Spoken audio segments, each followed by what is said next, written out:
Welcome to LOA Today. I'm Walt Thiessen here with Alex King and Daniel Mangina. Today is Thursday, April the 2nd, 2020, 4 p.m. New York time. And wherever you are in the world, thanks for joining us for another episode of LOA Today, your daily dose of happy. And we're happy because we got a guest today. We don't get guests all the time, guys, but we got a guest today. Yeah. Rasheid Edwards, otherwise known as Coach Edwards. I think this is the first coach we've had who actually is called Coach. This is like another record. We got two records going on here today. Rasheid Coach Edwards is a mental health consultant and a hypnotherapist. There's the other first, with a master's degree in clinical mental health counseling. Rasheid has over 13 years of experience in behavioral and success achievement strategies through speaking and coaching. He believes that the challenges plaguing the average individual is controlled by their perception and thinking related to their circumstances. Now, that sounds a little familiar to us. Rasheed's experience as a coach and hypnotherapist has taught him that we have unintentionally spent a lot of time programming our minds to work against us. Now it's time to program our minds for success. He's the author of the book, The Secret Commitment, and we're really glad to have him here. Rasheid, Coach, how you doing, guy? Glad to have you here. Greetings. Thank you for having me. We love it. When I first got the email from you and I said, hypnotherapist, I had I've been doing this podcast for like 7.5 years and I had to think back and I'm pretty sure I have not yet interviewed a hypnotherapist. There may have been one like way back in the first year and I can't remember for sure, but let's put it this way. It's been a while. So my first question to you is, are we going to be hypnotized within the next 5 minutes or are we actually going to be able to complete the show? No, that's... Maybe we've already been hypnotized and that's why we're here. Are you feeling sleepy, Walt? Because I am. No, I'm actually to preserve the integrity of my station. No, I don't want to engage in covert hypnosis. Oh, good. I'm glad to hear that. Covert hypnosis. As you could tell, we're a little bit loose here on LOA Today. We don't take ourselves too seriously, so hopefully you're feeling comfortable with that. Right. But tell us more about how you got into this field. I mean, hypnotherapy is a field that certainly other people have gotten into, and it still retains a very strong corner in the overall coaching world. But it's not usually the first choice. How did you end up becoming a hypnotherapist? Wow. Been doing it for about 16 years so now. How did I get there? I'm kind of embarrassed to say how I actually arrived here. Don't worry. There's no embarrassment factor here. Nobody listening but us three. No and shame, 600, no 700 game. other people, but we'll ignore them for a moment. So in all actuality, years ago, I was on the internet in somebody's blog, and they mentioned something about hypnotherapy. And I was taken aback by it. I don't know, for some reason, I guess I felt like my intelligence had been insulted when they mentioned this idea of hypnosis. Damn. So I decided I was going to use their words and their information against them. So I started researching. And long story short, I started to see the Benefits. The substance, the benefit in hypnosis and actually how they related to how the mind works. And I ended up being converted. Well, not only converted, you actually became an advocate. Right. You're out there preaching. You started out of pettiness. Absolutely. If I got to tell the truth, I was very petty. Oh. Hypnosis. Right. We'll see. Right? We will see. Oh, we see? Oh, okay. I was wrong. Brilliant. That's cool stuff. Tell us what some of those benefits are. I mean, since we're going to take a moment to laugh at the benefits, what are the benefits? Tell us about it. The benefits are innumerable. So I'll put it to you like this. Literally, anything that you can think of that may pose a problem to you, there's a potential for it to be solved or worked out through hypnotherapy. Because essentially, we are, for lack of a better term, we are mind-based beings. So we experience the world through our mental phenomena. So when you talk about having issues or whatever they may be, it's going to be worked out through how you think about it. That's true. And one of the things we talk about often on episode after episode is the subconscious programming that we built up over the years. Mm-hmm. And that programming, until we can kind of get a handle on it, it can actually end up running our lives until we realize that we have control over it and we can start influencing it. And I would imagine that's probably where, one of the major broad areas that the hypnotherapy really can play a major role. I mean, you're basically giving yourself a way to reprogram your subconscious mind. Right. I actually, that's basically where we work from. So we do certain things in hypnosis to gain direct access to the subconscious mind. Mm-hmm. So if you've ever watched someone being hypnotized, you'll see the hypnotist doing a lot of, perhaps, they may be doing things that you're not picking up on, or may look like, just being extra, but there's a certain way we go about gaining and maintaining rapport with our clients. So we have to do certain things to kind of get that connection, to get that trust, that rapport. And then once we've gained the rapport, we move on through this systematic induction. And once the induction is complete, we have the, direct contact with the subconscious. We essentially we tie up the conscious mind, or we cause the conscious mind to kind of move out the way. And by virtue of doing that, we have access to the subconscious. Interesting. Daniel, were you saying something? No, I was just going to say I can attest to the power of this. I was once very embarrassingly hypnotized on stage. Oh dear. I have tried many times to bribe and pay for footage that is still circulating, and periodically I'm sent clips. I still have a nickname. The entire networking community that I'm in that witnessed this experience still refer to me as. So I was getting cold sweats and flashbacks as you were explaining that, Rasheid, because it's true. Wait, I need to know the nickname, though. My nickname is Usher. Oh, now I gotta find this. One of the things I was hypnotized into believing is that the man next to me smelt better every time the hypnotist rubbed his nose. Oh, no. There was just this beautiful fragrance from the man next to me. It was really good. And that wasn't even the worst of it. So I'm just gonna say, for the purpose of anybody listening, hypnosis is real. Yeah, it's very real. Mm-hmm. I mean, the way I kind of explain it to people is hypnosis is the use of the trance state. So we spend about, unbeknownst to us, at least 85% on the low end, 80 to 85% of our time in trance all day. And they're light trances. But if you think about it, as I'm talking to you, or things that I may have said may have caused you to kind of reflect in your mind and kind of look, like search for pictures or ideas that kind of connect with what I'm saying. And so as you're doing that, you're falling into like a light trance, because you're now causing other things to go on autopilot as you kind of indulge in that thought process. So what we do is we take that trance state and we expand it. So if I were to get a little nerdy right now, I would say when we induce the trance state and we go into the state of hypnosis, we're shifting out of it. We're shifting from a beta mind brainwave frequency to a to a low alpha light theta, depending on how deep we go. And alpha is considered to be one of the brainwave frequencies that's kind of conducive to assimilating information. So once we kind of get there, if we transition a little deeper into theta, then we're even better suited for, the state of hypnosis. So that's kind of the scientific side to what the trance phenomena is like. We should probably clarify too what beta, alpha, and theta are. Beta, as I understand it, that's the very high vibration. You're wired, you're alert, you're conscious, you're just right. Really part of it.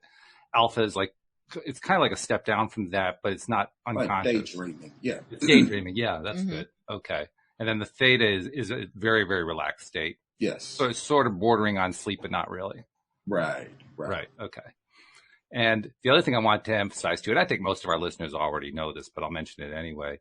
An ethical hypnotherapist. Boy, try saying that one 3 times fast. An ethical hypnotherapist doesn't put you up on stage and embarrass you in front of your friends. And an ethical hypnotherapist, first of all, doesn't try to get you to do anything that you're not wanting to do, right? I mean, that's a key portion of it. And also, as I understand it, and I have actually been through one session one time with somebody.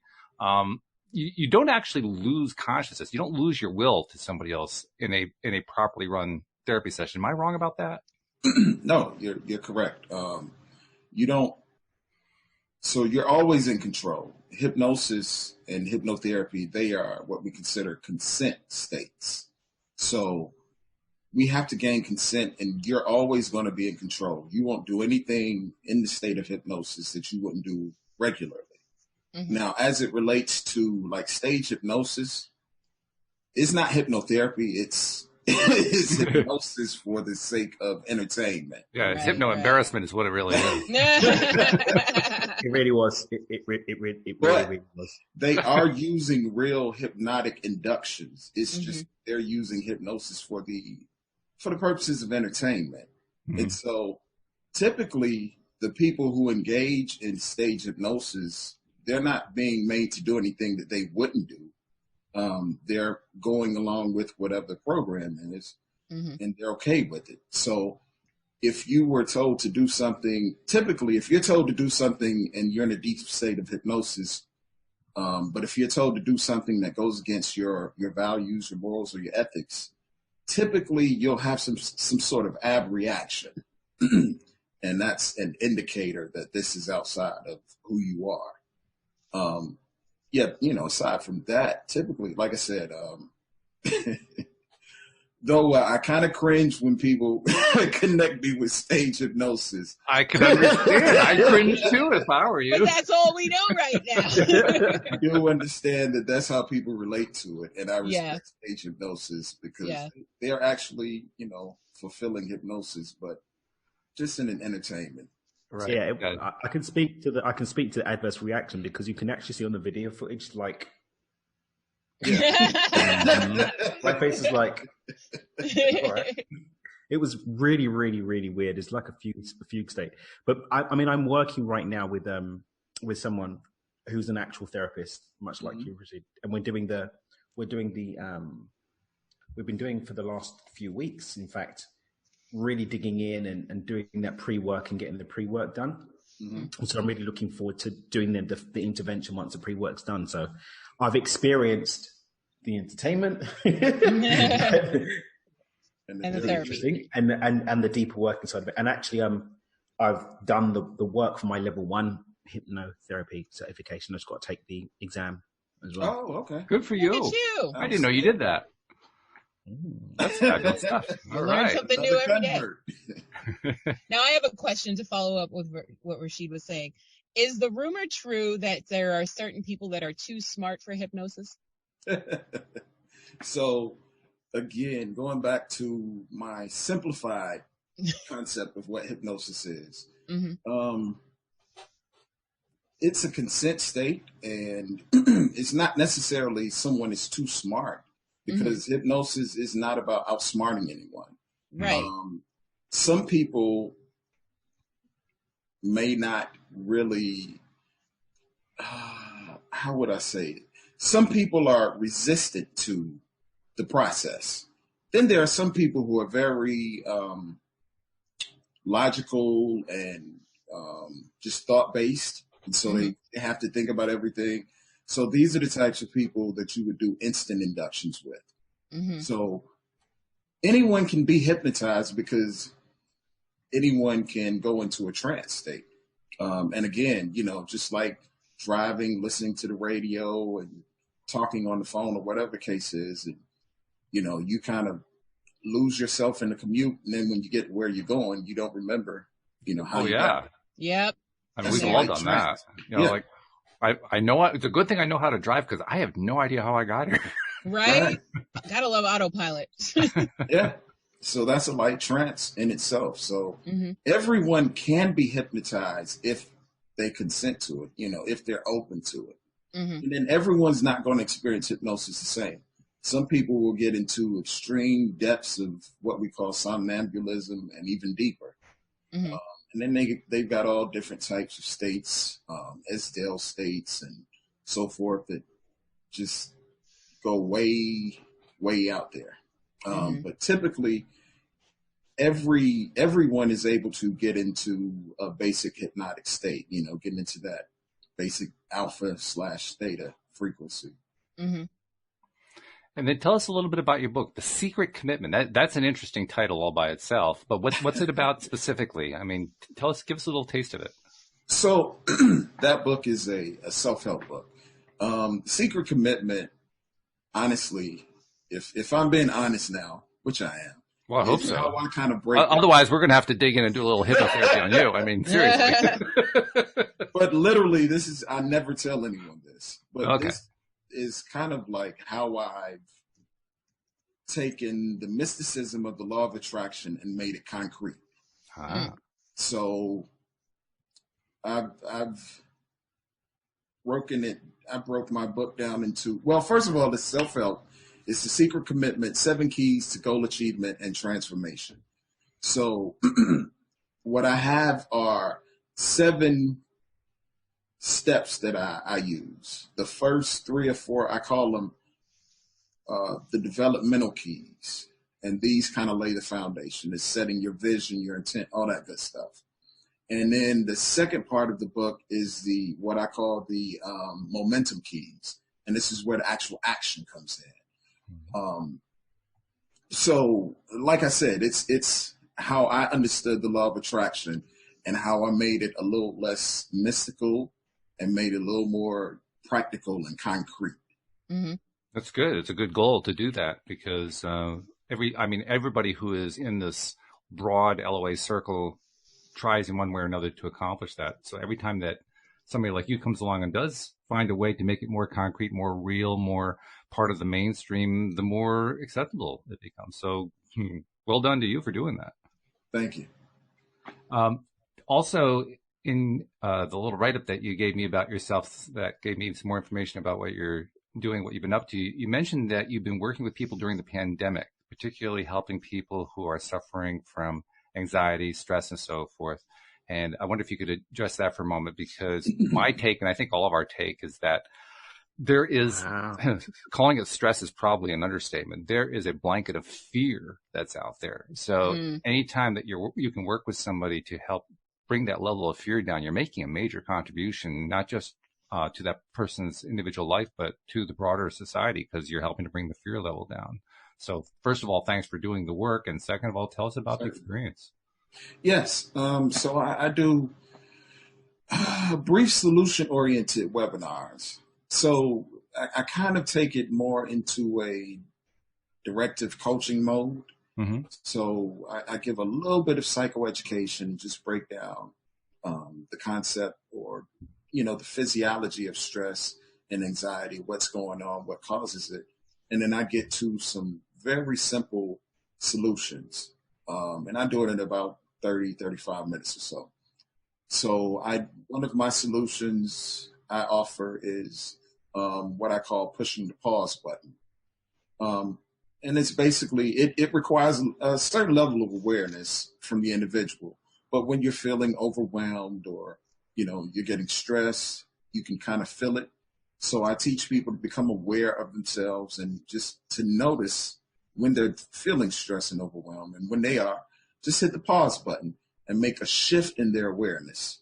You pause and then you make an intentional shift. And in your shift, what I recommend is that one of the simplest things to do, if you're able to, and if you have the time, is give yourself 30 minutes of laughter every day, but particularly when you're feeling overwhelmed. So we all have smartphones. So I tell everybody to download Pandora on their smartphones and load all of their favorite comedians. And for at least 30 minutes, give themselves a gift of laughter. That becomes an intentional shift. Now you've allayed the feelings, the physiology of the stress and the anxiety. and you're in a whole nother vibration now. So that's one of the first things I do. I also give them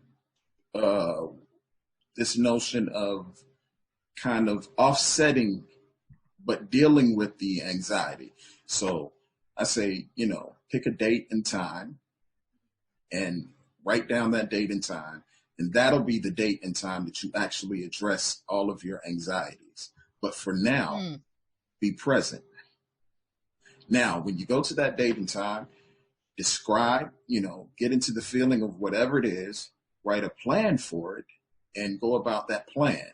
And give yourself no more than an hour of indulging those feelings and coming up with that plan. And then be done with it. So this is something that you commit to yourself with. So you allay those feelings of anxiety and, that overwhelm by actually saying, okay, right now I'm not going to deal with it. But when I choose to deal with it, I'm going to give myself the time and space, get an understanding of what I need to do, and do it. And this deals with managing the things that we have control over. It's very important because when you become anxious, you're really kind of, in certain moments, you're losing the control of what you can manage because now you're letting extraneous things kind of control how you feel and think. And I don't want to oversimplify it. So in my webinar, I'll say, if you've been clinically diagnosed with any of the anxiety disorders, this isn't necessarily for you because you have a treatment protocol. And so you're doing something that's going to be stretched over a period of time. But for those who are on the webinar who aren't diagnosed with any of the anxiety disorders, these are things that they can do to help kind of push off that continual repetitious feeling of stress, that anxiety. I also tell them to really cut or decrease the amount of time they spend in front of negative news venues or negative, what was that? The Wizard of Oz, no bad news? The Wiz. The Wiz. Yeah. Yep. So that's my favorite jam. A lot of bad news, Yep. Because there is so much bad news out there. We can literally diet on bad news and make ourselves sick. Limit that bad news. And then the last part, I take them through a progressive relaxation exercise and teach them how to anchor themselves in that so that when they go back and do it, the more they do this, the more natural and second nature it becomes to them. That's very good. Now, Alex, I hadn't asked you. Daniel told us his story, and I mentioned that I'd also been through it. Have you ever been hypnotized? Have you had any experiences with any of this kind of thing? And I ask in part because I know you also have a history with anxiety, so I'm kind of thinking, okay, how do these all tie together for you? Well, I wasn't actually hypnotized, but I did witness stage hypnotism. So it was senior year, and we had Senior Freak Week, and one of the guests was a hypnotist. So I watched a lot of my friends get embarrassed on stage. That was fun. But also, I was taught, I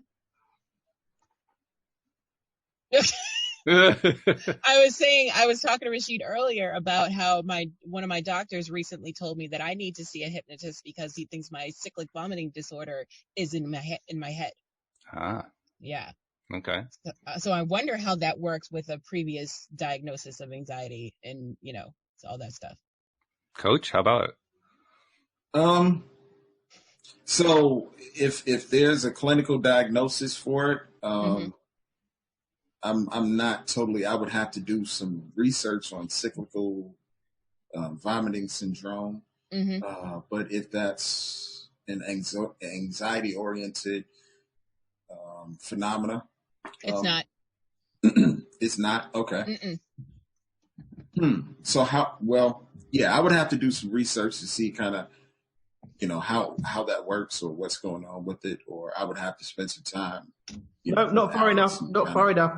Let's understand what happens when she's going through that. But just off the cuff, I would,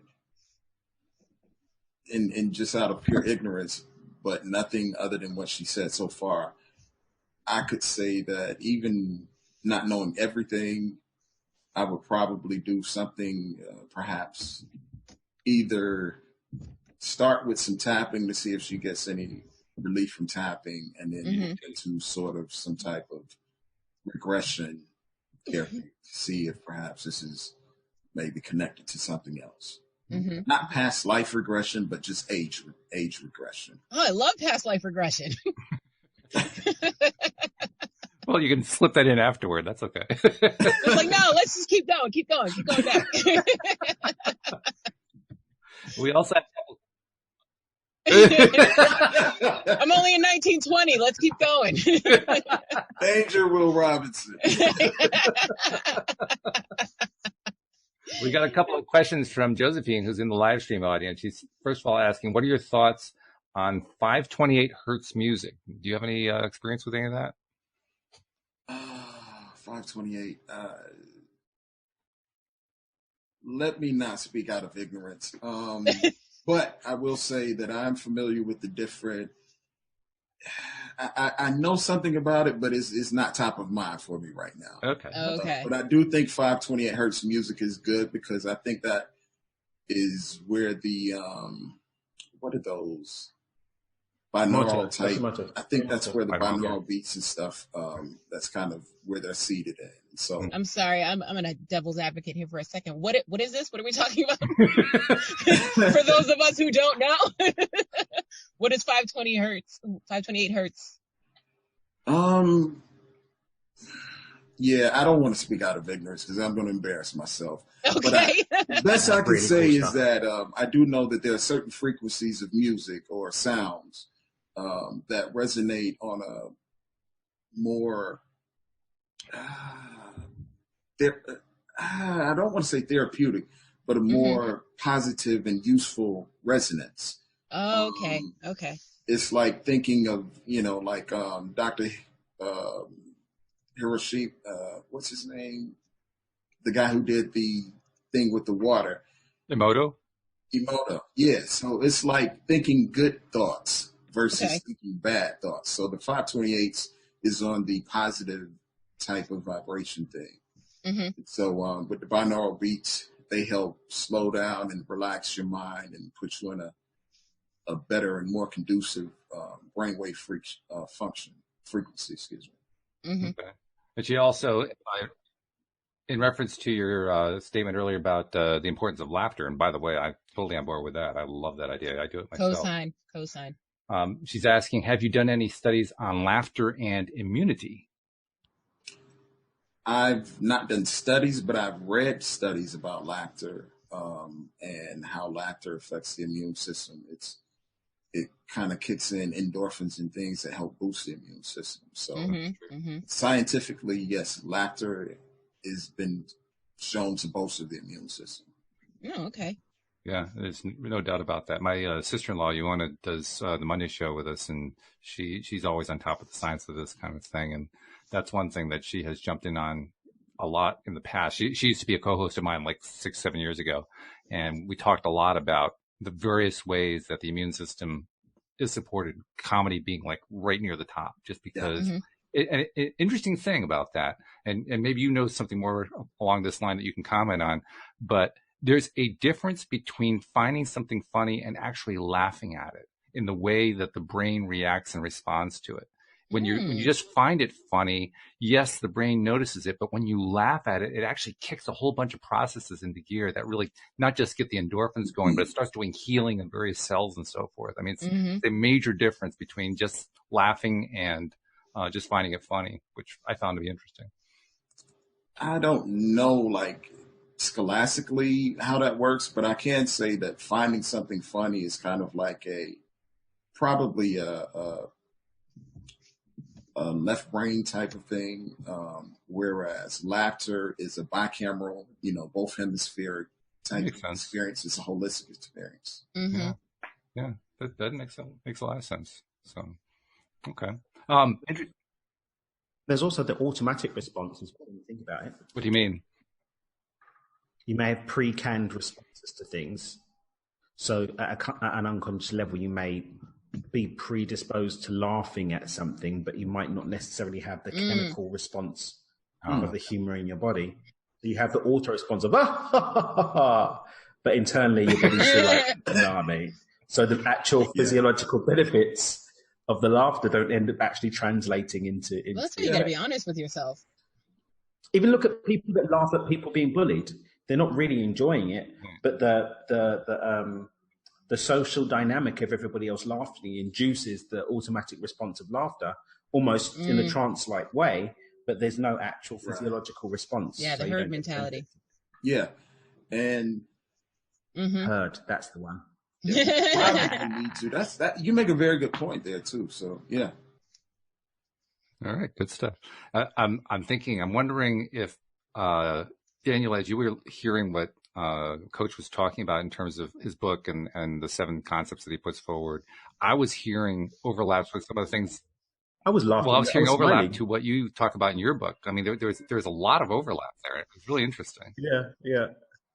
The micro shifting in there, having the pause, and creating the conducive space to create in. So I'm looking forward to checking out the book myself. It's interesting. Okay. Yeah. Especially since that you said that you're pursuing your certificate, your first level certificate in hypnotherapy or hypnosis. I'm not sure which one it was, but just the parallel path here is fascinating. Yeah, I mean, so obviously I do the guided visualizations that I create in my work now. I mean, the challenge that I've been doing this week, it's been really, really heavily weighted on the visualization stuff, and I just noticed there was a very noticeable difference in the effect of the visualization when I started to introduce some of the hypnosis techniques. So the induction, tying up the conscious mind and understanding that the unconscious doesn't listen to words, it listens to the emotional imprints. And I just found that so I've not studied it so that I can become a hypnotherapist.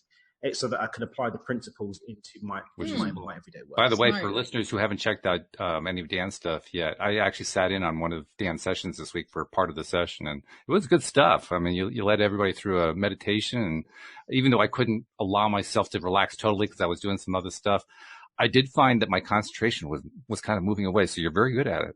Just wanted to let you know. Good stuff. Rasheid, darn you for making me concentrate on what you're talking about. Damn it, I focused. Quick. Rasheid, do you do similar stuff? Do you offer? You mentioned the webinar, but I'm not sure. Are you doing stuff online with people on Facebook or something? Yeah, I am. Tell us about that. So I do remote sessions online. Basically all the stuff that I do in my coaching practice, I'm able to do it remotely as well. So, depending on what people are coming to see me for. I got them through the inductions and, induced trance states and so forth. I just require that if we're doing it remotely, they have to have some type of hands-free capability. Oh, okay. Because that was my next question. The relaxation is important. Now, for those who aren't able to be guided through a progressive relaxation, I'm not able to do it remotely because now we need to do well. Actually, let me not say that. There's always the element induction, which works with everyone. Doesn't get me to depth a lot of times with people who are what I call hyper rational. People who are just thinkers, like they can't relax the thinking. It gets me enough, but I like getting into that deep somnambulism. Like I like people to feel that they've gotten a certain level of depth because there's some side effects to that state. So oftentimes people will come out of hypnosis when they're doing it with me, having felt like their bodies have gotten the rest and relaxation that they've needed, for years. So oftentimes people come out saying, wow, I feel like I can go run a marathon, or my body feels completely rejuvenated and relaxed, and I'm in a totally different space, So I like to, push the depth for that reason. Like I want people to have a memorable experience. Like, yeah, that's the wow factor for me. Very cool. I also have to ask you something else too. And it's something that can be a little bit controversial because different therapists will have different takes on it. What's your take on auto-hypnotism, like basically hypnotizing yourself in order to try to, make changes and so forth. Is that something that you think is a good idea? Should you only be doing it with somebody else who's a qualified therapist? I mean, what's your take on it? Well, I don't have a problem with it. In fact, whether you consider it hypnosis or not, but, auto hypnosis, I recommend that anyone do it because it can be effective. Now, it's not the same as hetero hypnosis, meaning someone hypnotizing you. Mm-hmm. So auto hypnosis is just going to work by sheer repetition. Like, you continually listen to whatever it is, or you continually repeat whatever the exercise is. It's not going to work the same as hypnosis, because in hypnosis, you're bypassing the conscious mind. So you can't really hypnotize yourself, because you got to be conscious to lead yourself through the exercises. Mm-hmm. So you're indulging the conscious mind. So that's what I'm saying. Auto hypnosis is just going to work from sheer repetition. It's going to work because they say repetition is the first law of learning. So you'll eventually pick it up the more you repeat it. Okay, that makes sense. Does it work like hypnosis, hetero hypnosis? No, it doesn't. So talk then a little bit about what are the similarities and differences between what you're calling hetero hypnosis and meditation, because meditation is also about getting past the conscious mind, getting into that state, but doing it through your own method rather than being led through it. Although today more and more people are enjoying guided meditation. So there's kind of an overlap there. So for me, one of the main things about meditation is just connecting with the gaps in between thoughts. And you can do that just, from relaxing and meditating. Hypnosis and hypnotherapy is intentional and kind of solution oriented. And so, outside of being able to relax, your relaxation is what allows you to be in that state or in that space. Once you begin thinking, trying to work on the solution or the fixing part, oftentimes that leads you out of that peaceful, conducive state. So, again, meditation for me, when I'm doing it myself and I'm not being led, it's about connecting. And that's how I do my meditation. Mm-hmm. Just connecting with those gaps of no thought. Mm-hmm. Okay. I had a question and it's gone. I mean, it was right there. It was right there and it's gone. Was it on the tip of your tongue? It was on the tip of my tongue, yes. I see it there, just heading towards your galaxy. Galaxy. Call it back. Call it back. It's over here. It's over here. I can't remember what it was. So the tip is, I remember the question I was going to ask. Okay. No, you're going to say it. I remember the question I was going to ask. It was... It's coming to me now. It's coming to me now. It's coming to me. And think about something completely different. Yeah, well, that's just it. I think I have trying to remember it. Distract. Once I distract, and I've been asking all the questions. You come, Daniel. You're good at this. Ask a good question here. Give Rasheid something good to talk about. I'm enjoying just learning. This is really quite. I feel like I'm almost an observer that's still getting paid. Yeah. Yep. Like those football players that get to sit on the bench every week and get paid. The backup Except quarterback. I'm not complaining about it. No, but in all seriousness, though, what are your thoughts on the idea that we have the conscious, the unconscious, and then deeper levels of consciousness?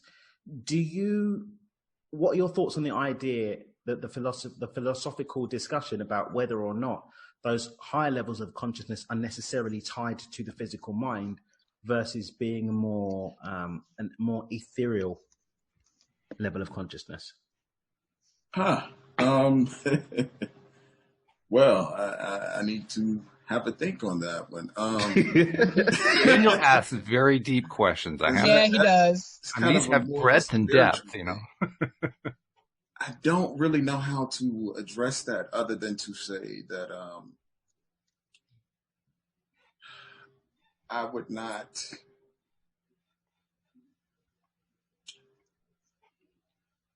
So I would be kind of on the fence in terms of I couldn't take it off the table. I couldn't, throw it away. I have a belief that everything is energy, regardless of how we kind of compartmentalize or sectionalize or carve things off. I think everything is energy. And so in this big cosmic soup of energy, we just tend to use certain things to connect with certain energetic frequencies. Like a raw example would be, when I do some of my workshops, I ask people, what do you see with? See with your eyes, or what do you hear with? You hear with your ears. And I say, absolutely wrong.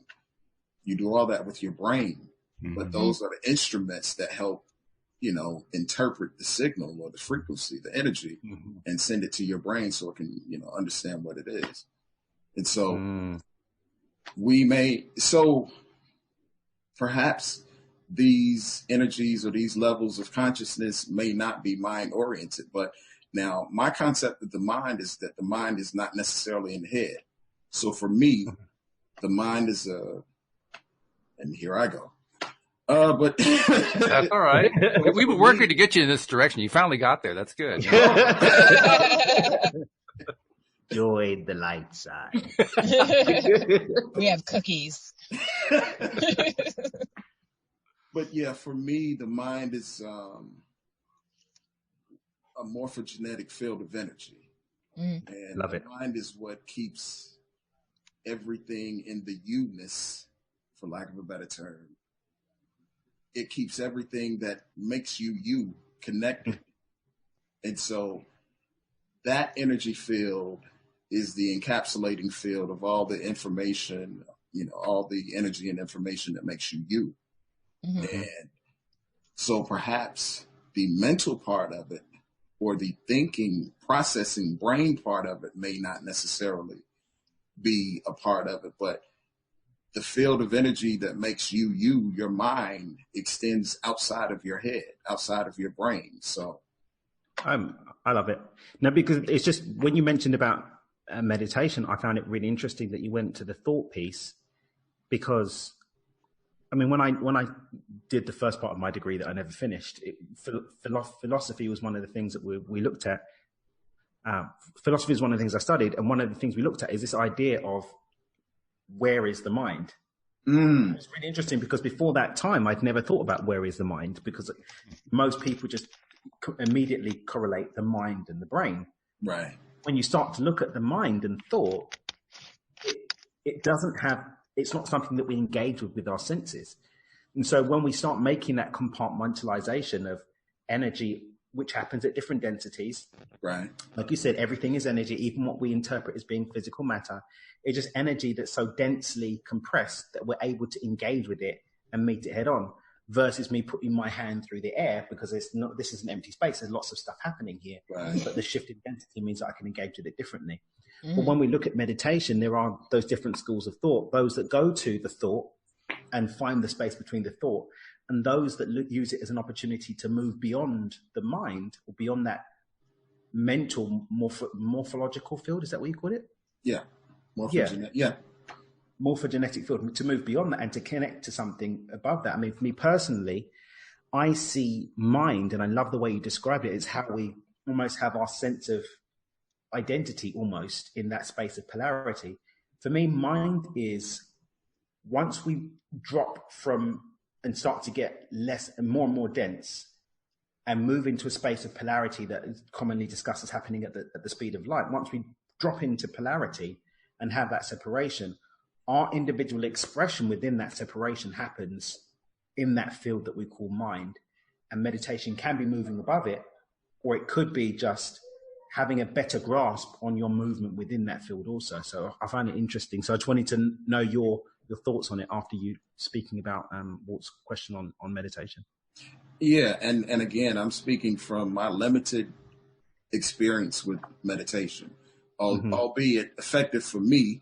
And that's what matters, really. Yeah, and that's kind of where I've learned meditation. Mm-hmm. I've not taken my meditation. So, I did different courses in meditation. We have Vipassana meditation when I was in school, and we got other different types. I've not experienced, your TMs or different other types. So, it's really been my own personal experiences, because for lack of having certain trainings, I just find the truth of what, where I am in my personal consciousness. And for me, I seem to derive the most benefit when I'm able to expand that area or that gap space between thought, where there is no thought, because I guess in my mind, I'm processing it as accessing some of that, like you said, 90% of what we have is empty space, or for lack of a better term, what we're calling empty space. So in my mind, that's what I'm doing when I connect with those gaps of thought. I'm connecting with the empty space, and I'm hoping that I am transcending thought and getting into higher realms of consciousness. Love it. One of my earlier teachers, I'm going back 20 years, he said that meditation is almost finding the space between the tick and the tock. Yeah. I like that. Absolutely. I like that. And too. He said essentially we're finding the firsts that we miss when we fall into the illusion of time and look at the seconds. Meditation's a space of the firsts, and then we can bounce between the polarity of the first and the seconds and have wholeness, and through that space of wholeness, more power over our ability to create our world. So that's one of the things that I learned. So yeah, I do definitely get where you're coming from, of finding more wholeness by connecting to those pieces that we get lost in, almost in that trance, that low level trance of being in thought, stepping beyond that trance, and almost that's where we could say the observer effect comes in, being the witness that Eckhart Tolle talks about in The Power of Now. That oneness, or that reconnection to the truth of oneness, can happen outside of that space of trance. And you found your way of connecting with it by finding the gap in between thought. Some people have it in going fishing. Some people have it in dancing. Some people have it in riding their bicycle. Some people have it on having a glass of whiskey at the end of the night. Whatever way to find it is finding that space of trance, of conscious trance, that pulls you out of the unconscious trance and allows you to connect to more of yourself. Right. Yeah. That's very good. I like that. I did finally remember the question. And so now I know what the solution is. The solution, whenever I forget the question, I just ask Daniel to ask questions, and then it comes to me. So there we go. But seriously, what I was trying to get you to do before is demonstrate it to work. I remember what I was going to say. It's coming to me now. So you set the intention and then distract yourself. So you've set the intention, and then the distraction, you allow the thought to come to the front of mind, because the neural pathways get blocked by you trying to remember it. When you think about something completely different, it opens up the neural pathway, and then the thing to the tongue come to the front of the tongue. Oh, I agree. I just did it by having Daniel ask a question, but it's either way. We got here. That's the point. But anyway, the question I had in mind was, you were talking earlier about at my request, you're talking about the similarities and differences between being hypnotized by like the hetero hypnotist type situation and self-hypnosis or auto-hypnosis. And as you were describing the differences, it occurred to me, it really is important that the person who's hypnotizing you is somebody you trust. Because if you have any kind of distrust, or if it doesn't feel comfortable, it's not going to work out real well. You're going to get the reaction like Daniel had when he's up on stage and he's going, what? And you're not going to get the work done that you want to get done. So I guess the question is, how do you pick the right coach? Do you just try different coaches? And I'll do one session with you, one session with you. Do you do it just based on an interview and see if you're comfortable? What's the best way to pick a hypnotherapist? Well, it becomes a relationship. So you would kind of reach out to someone and find out, first of all, if they are competent to do the work, and, ask questions, get a feel for how you and that person relate to one another. That's very important. However, the lion's share of the work is going to be on the therapist, the hypnotist. Right. because the hypnotist understands that, wow, is that a mosquito? Excuse me. The hypnotist understands that there is going to be a certain amount of resistance if rapport isn't gained. And so that's one of the main things the hypnotist is working at, is gaining rapport. So certain things you do, like what I call psychoeducation in therapy, is what, hypnotists call the pre-talk, where they kind of explain what hypnosis is and how it works ahead of time. Mm-hmm. So you give that information and then you discuss it. You help the individual understand what's, kind of what to expect during the session. Mm-hmm. One of the things I like to tell people is that the initial session, I like to do an initial session where I do the setup work, mm-hmm. where I condition my clients so that once I've conditioned them, I give them a post-hypnotic suggestion for reinduction. And so once they've done all of that, I've got the setup, I understand how they think, feel, and act when they're in session. Mm-hmm. We kind of work out the kinks. Then the next session is going to be easier to move through because now we have rapport. Now they've had an experience of what it's like, and they're vested, mm-hmm. Okay. They understand that they have a part in this. So it's not just me doing work. It's them being vested into the process and wanting to get the gains or the return that they're asking for. And they've been made to understand that it's not just on me, but it's more so on them. Mm-hmm. That's important to have that rapport for sure, because without that rapport, you're not going to get very far. I mean, I imagine you, like anybody, you've run into situations where you're trying to work with somebody and, you're really doing your best and they're doing their best, but for whatever intangible reason, it's just not connecting. And you got to be willing to recognize, just sometimes a combination doesn't work for reasons passing understanding. Yeah. Well, that's with any therapist. Yeah. It's got to be a right fit for your situation. Right. So you have to be willing to admit and acknowledge that, okay, so it didn't work out in this case. Doesn't mean I shouldn't go find somebody else. Doesn't mean I shouldn't try again. Right.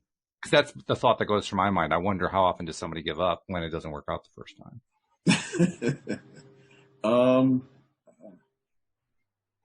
Don't think I don't. Typically, I meet on grounds where we have enough to work from. Mm-hmm. So everything is going to be picture perfect, but typically you have enough to work from. And that's kind of where we go. And again, hypnosis and therapy are, because of my mindset and how I view or how I'm oriented, I see the possibility of reformation or change in any and everyone. Mm-hmm. So I'm coming from that space of empathy and hope and unconditional positive regard when I work with people. So it sounds like a way of saying you get it right every time. That's pretty good. I mean, having a track record like that's great. Well, no. So hold on. Very arrogant. No. I don't get it right every time, but I work towards getting it right. So when I'm saying I have enough to work from, it's enough. I can make it work. Mm-hmm. Okay, that's fair. I was wanting to loop back to what Rasheid was saying earlier about the fact that, the therapist is doing heavy lifting, but there has to be some involvement from you got to have a buy-in. And I suppose where this comes from is in my own coaching work, I've refunded people and said, I'm not, this isn't going to work. Not because the work wasn't going to be able to work, but they were more committed on some level, whether they're ready to admit it or not, or whether they're even conscious of it or not, to remaining the same than actually to making the change. There wasn't sufficient leverage. So at an unconscious level, there was going to be a level of sabotage that was going to inhibit that change happening. And so even when you're referring to people, it not quite working and then going to try someone else, at an unconscious level, that could be holding to the pattern of staying the same, masked with, it didn't work with this person, so I'm going to try someone else. It didn't work with this person, I'm going to try with someone else. Almost like relationships, right? I was reading somewhere, it made me laugh, the idea that if the advice was, if the person that you start dating with says, you're not like other people, run. Because what's probably happened is they've got a view of everybody that right now you're not matching, but they're going to find it. They're going to find it. Because wherever you go, there you are. And if you're showing up in this situation saying, it's not going to work with you for A, B, C, D, E, F, G. And obviously there's discernment. Sometimes it doesn't work. There is a lack of rapport. There's some people that you just don't get along with, or there's some people whose language doesn't necessarily fit you. I laugh about this all the time. My half Olga doesn't necessarily do my stuff. Why? It's not really her language, but she does have people whose language she does work with that does jive with her, and so she does work on them. And so there's almost like this fine line between taking a break from working with this person because it's not for you versus recognizing that maybe it's you that's not ready to actually do the work, and maybe taking care of doing that first. Yeah, I absolutely agree. I refer to that as secondary gain. Being there's more commitment to whatever it is that's got you stuck in that condition than there is to actually fixing it, because you're getting something out of that. And a good example is a loved one that I have who wanted me to do some phobia work. It never happened. They never took the first step, which was to call me and say, let's set up a time. And I've said it repeatedly. So, and I understand, because, we can be in mixed company and they can always talk about this phobia and how overwhelming it is. And, it's like they've enveloped themselves in the need to keep this narrative going. So, but when we get to the point, people, when I'm saying that I typically have enough to work with, when we get to the point where they have given me the okay, and I'm going to ask, do you consent to being hypnotized? They have to sign off on the paperwork and so forth, saying that they want to do the therapy and so forth. And once we move into that space, that's part of the commitment that they're showing, and we I have some of the verbiage in my pre-talk that speaks to making sure that they're committed, that, there's no overt awareness of secondary gain or something that's going to work against the work and so forth. So we try to head that off in the front end so that we don't get in the space where we're working and now I'm discovering, okay, you're working against yourself. So I do my best to kind of allay all of that stuff and push it off. So I address it up front as best I can, and then we move into it. But yeah, absolutely. There are people who are committed to proving you wrong, proving themselves wrong. Oh, sure. They will go from person to person to prove it. And there's nothing you can do about it, because that's their story and that's what they want. That's my story, and I'm sticking to it. All right, calm down. I'm here. I'm happy being unhappy. And all your therapy and all of your hypnosis majigamy ain't doing nothing. All right. Yeah. Unfortunately. Yep, common enough story. Hey, we're running out of time, but before we completely run out of here, I want to give you a chance to tell people how to reach out to you, Coach. I mean, clearly you've got a service here that there are going to be people who are going to want to reach out for. How do they do it? How do they find you? The best way to reach out to me is going to be at mentalinfinity.com. I have a contact page on that website. If you are interested in doing the stress and anxiety webinar, you can reach out to me on that contact page and put that in. I also have private sessions and so forth. All of that can be done by contacting me on my contact page on that website at mentalinfinity.com. All right, very good. Well, this has been good. It's been fun. We've had some laughs. We've gotten some good information. I love the levity. Yeah. Well, we try to keep it light. I mean, our subtitle here is your daily dose of happy. If we're not giving a daily dose of happy, we're not doing our jobs. Nope. So Yeah, I enjoyed this. That's just part of it. So, no, we appreciate it. We love the fact that you took the time and gave us some good tips and insights and gave us an idea of who Rasheid Edwards is. That's a good part too. Yeah, definitely looking forward to checking out the book as well. Absolutely. Yeah. Yes. The book, I presume, is on Amazon. I guess that's always the go-to place to find it, right? Yep. So good stuff. All right. I'm gonna look for it. Daniel and Alex, thanks again. We appreciate all your contributions as well. Thank you also to our live streamers. And especially we thank all of our podcast listeners as well. We'll see you all next time here on LOA Today. Goodbye, everybody.